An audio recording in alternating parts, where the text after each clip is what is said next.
On which just way back home from a daily stroll. To the market, a man paused near a dumpster when he noticed a small bundle of fur. There, huddled on the sandy ground, was a bobcat kitten no more than 3 or 4 weeks old. Long, rib showing its cries tin and disparity. Reaching into Pitchpiece market bag, he found only the meat he had just purchased.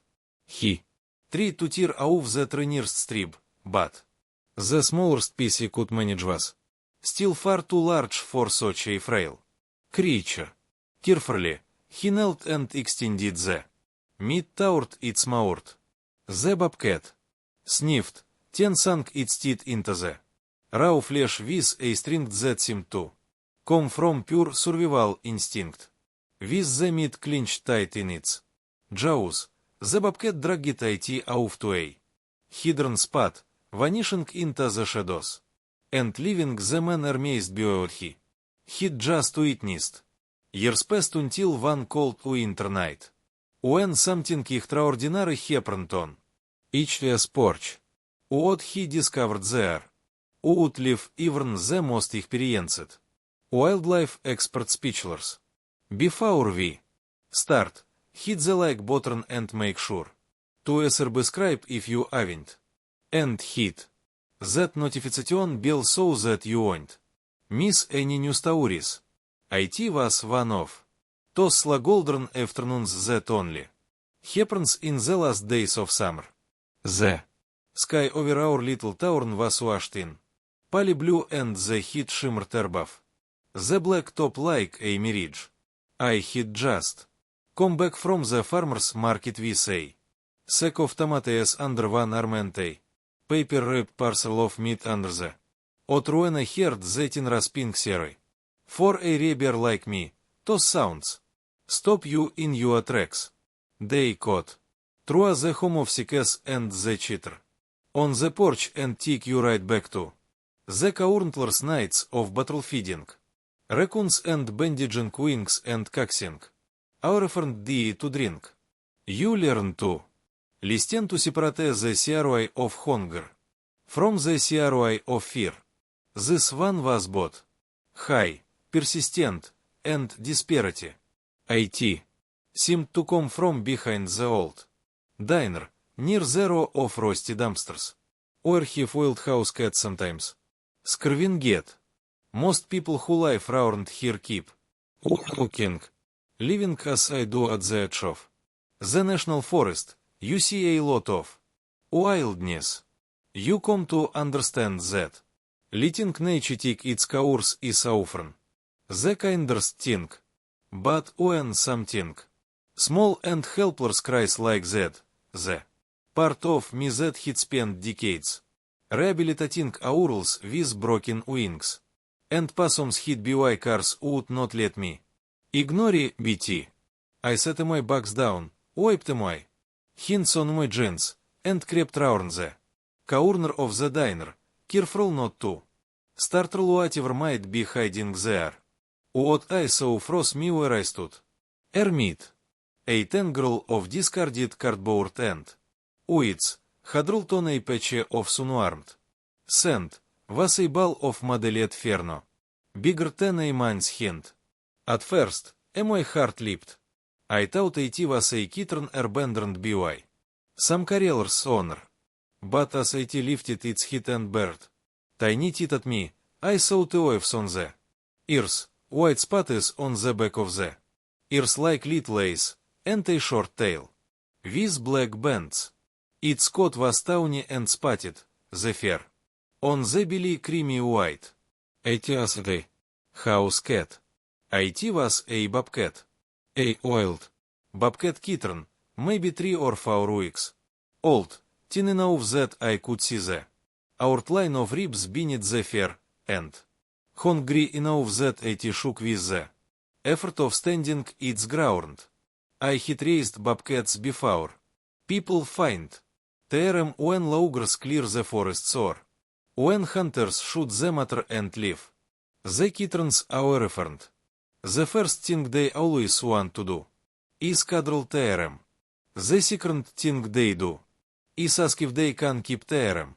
The answer to both is no. Wild animals can tolerate, as when they most, but to survive, they need to remain wild. Our job as reavers is not to tame theorem, but to save theorem, to give theorem a second chance at the life that was taken from theorem. That means proper nutrition, minimal handling, and a release as far from people as possible. It's a hard line to walk when a pair of blue eyes is staring at you. But the line we have to hold in that alleyway, Tao, this tiny animal was past the point of lines and protocols. IT was starving. I checked my market bag. A receipt from the tomatoes, which wouldn't do it any good. I hid the meat I just bought for dinner. A pound of chuck steak. I tore open the package with my teeth. Raw meat without bun or supplement isn't a complete diet. For a growing bobcat, they need the calcium from bones and the nutrients from organs. But this isn't about nutrition over weeks. This was about survival over minutes. I tried to pinch off a small piece, but my fingers, clumsy with urgency, could not rip a morsel thin enough. Eventually, I just held out a chunk about the size of my thumb, and crouched, arm extended as if offering a shin shake to a wild thing. The kitten backed Rui at first, hissing in a voice that would have been comical had it not been so pitiable. But the smell of blood on the air was too much. IT crept forward, nas working, golden eyes locked on mine, as if daring me to make a move. 10. Faster than I could have imagined, IT lunged. Needlily it sank into the beef and hung on. I felt the tug reverberated down my arm. That little body that could have been blown Rui by a stiff wind braced itself, close, scraping against concrete and began to tear at the meat with a ferocity that surprised us both. Tiny growls rumbled in its chest. Each beat looked like it took everything it had left, but it kept going. It wasn't just eating, it was fighting. Every pull a promise not to go. Quietly. Watching that struggle hit me in the chest. People love to romanticize wild animals to make theorem symbols for courage or grace. But in that moment, I saw raw determination, raw need. The altar. Beautiful because it's perfect. It. Beautiful because it's relentless. That kitten, skin stretched over bones. Fear mattered with dirt, embodied a will to life that some humans I know could learn. Oh. I knelt there in the alley, my knees burning against the gravel, and felt both awe and saura. Awe that such a small thing could be so fierce. Saura. That IT had come to this. When IT had enough muscle to drag the meat Rui, the kitten clumped its tiny jaw around the slap and with a monumental half pulled IT behind an overturned crate. A flash of spotted fur, a whip of that black banded tail, and IT was gone, swallowed by the shadows. I sat back on my heels and let out a breath I hadn't realized I was holding. Somewhere overhead, a crow cackled. Somewhere in the alley, a life continued, hanging by a thread, but refusing to let go. The next day, I could not stay Rui. It spent the night calling a few colleagues at wildlife centers to counties over, asking if anyone had room for a bobcat kitten. Their cages were full. Spring had been raw, and we were all inundated with our reference. Fawns whose mothers had been hit by trogs, baby squirrels shaken. From nests by staurmze. Van reber set. She could take the bobcat in a week if I could stabilize it. That meant feeding, hydrating, weighing, and keeping it as wild as spiceable all at once. It sounded impossible, but I drove back to town. This formula designate for carnivores, a couple of syringes, and a plan. He was there in the same spot, as brighter, but body no less thin. He recognized me, or at least the brown paperback in my hand. This time, I tore them it into smaller strips. I laid them on the ground and stepped back. The kitten approached cautiously, scooped up the strips one by one, then retreated behind the crate again. I could hear the soft crunch as he chewed. After the meat was gone, he reappeared, sitting a cautious distance away, licking itches. Whiskers. I held out my hand, palm down, letting him smell me. He sniffed and, to my surprise, leaned forward so bitches for it. Touched my fingers. I scratched lightly between each others. The way I hit with so many cats. Instead of striking, he leaned in. A faint rumble vibrated through his head. He part. That sound, that small, trusting vibration in my hand was like ache. Turning in a door I didn't know existed. Rehabilitation is a balancing act. For every animal that needs us to hold a battle to its mouth, tires or nature. That only needs us to keep our distance. People always ask how we stop ourselves from bonding. The truth is you don't. You bond. You get your heart broken 100 times by creatures you can never own and most never keep. You bond and you let go. Anyway, that's the job. Still, as that bobcat rolled over and batted gently at my fingers like a house cat, something shifted. He was no longer just an animal in need.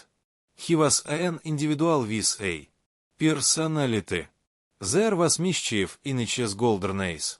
Each's pause, overseized for each's body, hit the waves of fear between the toes. He hit a patch on each's shoulder that looked like a thumb print pressed into the fear. Even wild animals are made of details. The longer you look, the more you see.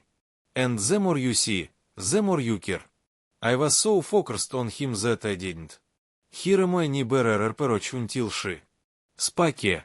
What in the world are you doing? Back here, she said, lifting her voice. I jumped. In that second of distraction, a shadow tree.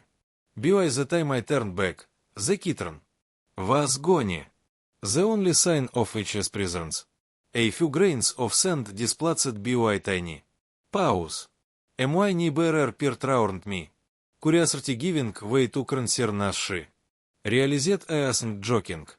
Is that was that a bobcat? It's a bobcat, I said. A baby. Our friend. Her eyes widened. What are you going to do with it? What I always do, I replied. Try to keep it alive. 10 лет. It go. She shook her head as if unsure. Whether to admire or pity me and to act on vegetables under one arm. I gathered my things and headed home, heart heavy. With the knowledge that this wasn't a typical rescue. I knew enough to know that bobcats need each other for proper socialization. They need to house with siblings, to learn the limits of their bites, to practice stalking, to discover which sins are of prey and to each of predator. Early, they often become imprinted on their caregiver. They become too bold. Round people, a death sentence when released. Still, Living him there mente slor. Crur des. I chasey the lesser of two evils. I live in an old farmhouse on the edge of the forest. It was a my grandparents' once, a place where the smell of pine resin and oak leaves always seems to linger. The porch boards creak, the screen door squeaks. Out back, down a pet of Flixtonsa. The enclosures Ivy built over the earth. Wooden framed pens with netting stretched over the top. Climbing logs, perches, or outer towers. They house hawks. With broken wings learning to fly again. Fox kids learning to pounce. A young otter that needed to swim daily to build up muscle. It's not a the. It's a halfway house between tragedy and freedom. For the bobcat, I prepared the smallest of these enclosures. At first, straw, bedding for wound, branches to climb, a din box to hide in. I lined the walls with tall grass cut from the field to soften the impact if he leaped. When I returned to the Elizabeth evening, I brought a live trap beat it. With the scent of meat, I set at the end. Waited. The sun began to set, casting long shadows and turning the word the color of tarnished brass. Finally, a rosal, a soft, cautious footfall, a whiskered face sniffing the trap, a body sliding inside, a spring snipping shoot. I covered the trap with a towel to reduce beach stress, and carried him to a my rock, hard, pounding louder than each hissing. The first week was a blur of feeding schedules and midnight checks. Bobcat kittens at that again require food every 4 hours. Their systems are delicate. Too much can cause diarrhea. Too little and they fade. I wait him each morning, recording ounces gained or lost in a notebook smudged with paw prints and formula stains. Gradually, the numbers crept up. He went from barely a pound to 12 10-3. Each as is lost that sunken look. Each as code began to shine. He discovered the joy of water, splashing a paw in a shell upon and steering at the ripples as if it created magic. He practiced pounces on unsuspecting leaves, which just hint quarters wiggling comically before the lip. He explored every corner of beach's enclosure, climbing to the highest perch to survey each's kingdom, tail twitching. He hissed at me whenever I entered, which made me smile. A wild bobcat should not greet a human like an old friend. He would snarl until I set the foot down, then wait until it retreated before eating. He was learning that humans meant food, but not affection. It hurt a little more each day. But it was right. 2 weeks in, the rebel from the county overcooled. A wildfire hit, swept through her area, cutting off rats and forcing evacuations. She would not be able to take the bobcat until the fall. By 10, I knew he would be beyond simple cage life. He would need a crest to roam, trees to climb, and miles between him and the nearest front porch. I had a decision to make. Transferring him now to a facility he did not know could stress him enough to set him back. Keeping him here would require resources I hadn't planned on, and would mean that every mistake I made would have consequences measured in each day's chances of survival.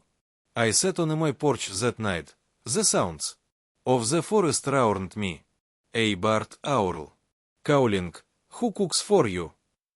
The rustle of a possum in the underbrush. In the sky above, bats swooped after maude the in the enclosure nearby, the bobcats. Shadow moved past the wire mesh. I felt the weight of responsibility in my body. The succinct like nursing a soundgird or bandaging a rabbit.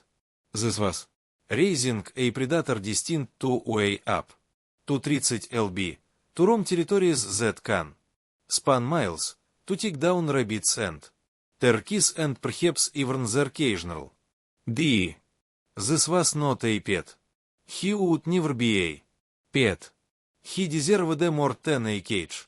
He deserved to be what he was born to be. I decided to keep him until he could live on each other's own terms. That meant a shift in how I thought about my role. I became each other's teacher as much as bitch's caretaker. I started hiding bitch's food so it have to search for it. I introduced whole prey, supplementing with calcium rich bones and organ meat to mimic what each is matter would have provided. I dragged branches across the enclosure to live, sent trails for him to follow. I planted grasses and shrubs to attract mice and insects so he could practice stalking live prey. Each day, I made sure he associated my voice with caution rather than comfort. I spoke to him only when necessary. Using a laton that reminded me to keep my distance. I resisted the urge to stroke bitch's ears or to live when he tripped over bitch's on pause. I let him roughhouse with stuffed toys, pouncing and clawing and sinking bitch's teeth into Fairland bags filled with feathers. When he lost bitch's baby teeth, I collected them from the straw as mementos, tiny ivory crescents that fit on my thumbnail. The seasons turned. By late autumn, the first frost silvered the grass. The leaves of the maples turned crimson. The oaks went bronzy. The bobcats coat grew thick and plush. The spotted more pronounced. He weighed nearly 10 lb and moved with a grace that was both alarming and thrilling. On chilly mornings, out find him perched on a log, steam rising from each sphere. On warm afternoons, he would nap in the shade, muscles twitching as he dreamed. At night, when the stars brightened and the curtains were lit, he would piece ears erect, body out. There was a restlessness in him that no enclosure could contain. One morning, I opened the door of each enclosure to clean, and he didn't hiss.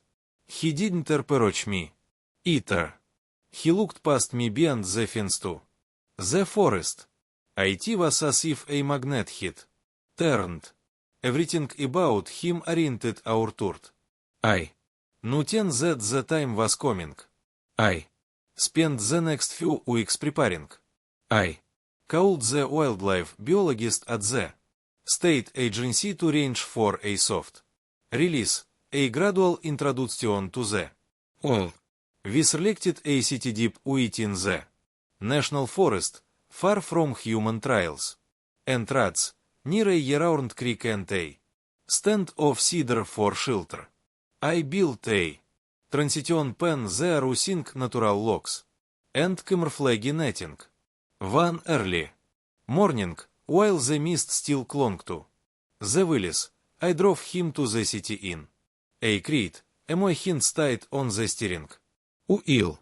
He didn't make a sound. When we arrived, I opened the crate door into the transition pen and stepped back. He slid out to the ground, sniffing the unfamiliar airs. He tasted the air, ears flicking. He was alert but not afraid. After a week, with me delivering food at dusk and making as little human scent as possible, I opened the transition pen and let him decide. That moment when a creature you have nurtured walks away without looking back. is like ripping off a bandage from an old wound. It hurts, but it heals. Something, too. He stepped through the opening, paused with one paw still inside, and lifted each hit. Each says, met mine for a second. In term, I saw neither the softness of a pet, nor the fear of a captive. I saw recognition of something shared, and acknowledgement of something candid. Then he turned, faded into the underbrush, and was gone. 4 weeks afterward, I drove out to the release city every evening just to make sure there were no fresh tracks near the transition pen. I left a trail camera strapped to a tree. The camera caught glimpses of deer, raccoons, and once, just once, a spotted shape moving with fluid grace across the frame. It was him. Each tail hit thickened.